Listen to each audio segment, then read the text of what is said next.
What's up, y'all? Welcome to the Blue Room. It's your boy Cali Pitts. Like always, welcome to my space. Brought y'all to the Blue Room. That's why I just share my thoughts. This ain't really about my show or nothing, just connecting with the people. Today I'm going to talk about the top 10s or what make a top 10 or what keeps a top 10 relevant, in my opinion. You feel me? So this ain't to combat nobody else's opinion, nobody else's top 10, what y'all consider a top 10 to be or whatever like that. But it is to, give a little light on how we might judge a top 10.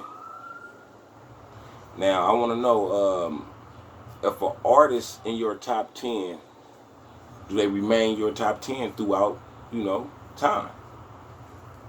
Or if an artist don't stay relevant through the decades, do he remain in your top 10 as time evolves?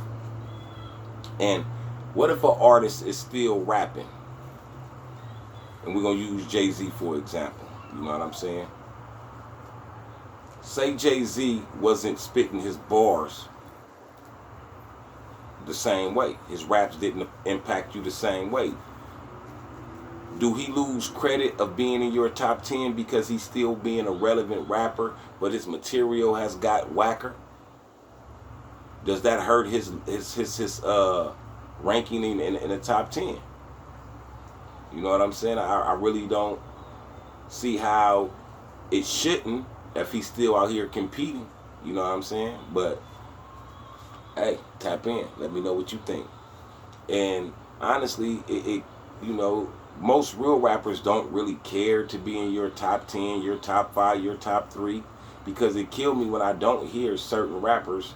Well, it don't kill me. I take that back because in my opinion, we all gotta have our own opinion.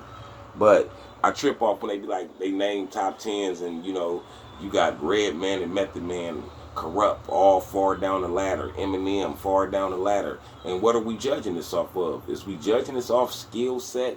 Off a nigga being a straight, real ass MC, a rapper? Or are we judging people off who you like the most?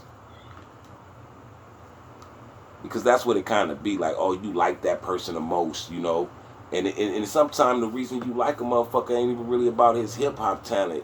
Like a female, they like a lot of rappers because how the nigga look to them, attractively. You know what I'm saying?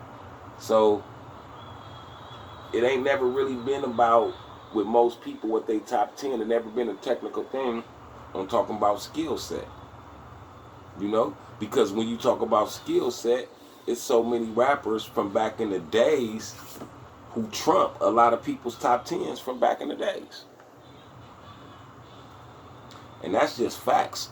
And I will argue that fact with people. You know what I'm saying? There's a lot of rappers that get left off the top 10 list. Like Cool G Rap. You know what I'm saying? He never really get brought up on the top 10 list. It's ironically, I really don't see KRS-One a lot on the top 10 lists. You know what I mean? So, LL, you don't catch LL on the top 10 list. These are cats that are fucking crucial rappers. Big Daddy Kane, you know what I'm saying? Fucking,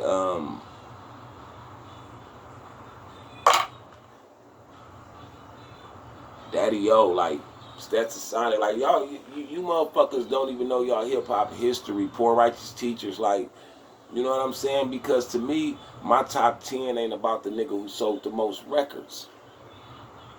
My top 10 is the people who gave me something back through their music. You know what I mean? Like, I think y'all motherfuckers really need to get out y'all motherfucking, y'all Fashion Novas and really start, remember what hip-hop was about. It wasn't about all that shit we could floss, all the drugs we could use, even though all that shit was going on. It's always a place for everything that we bring to hip-hop. It's a place because this is a culture to be built on. But never forget what it was built from. You know what I'm saying? That's why as a rapper, over the times, it was even a time growing up, I didn't have a respect for,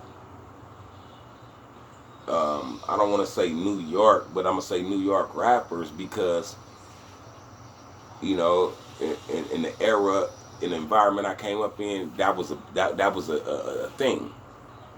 even though as an artist I grew up along with all the West Coast niggas that helped breed and create, you know, Young Pride, Cali Pitts.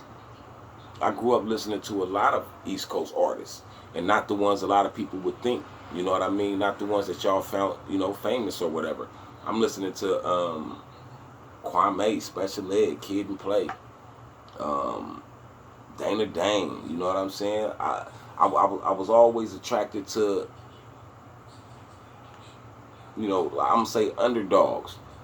You know what I'm saying? And these guys became legends, at least legends to me, you know, and to a lot of more people in the world. But, you know, nobody ever gave Kid to Play, they, you know, especially Kid, for his flow, like, you know, for his skill set.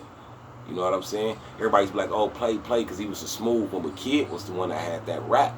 So Kid can fucking flow. You know what I mean? Special Ed, he was another one. He just gifted, abstract ass MC. Do this shit. Father MC was another one. Granddaddy IU was another one.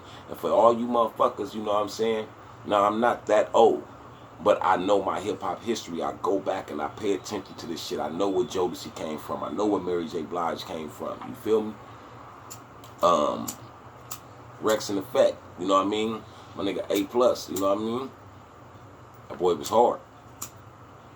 And probably still is, because, honestly, a lot of these rappers today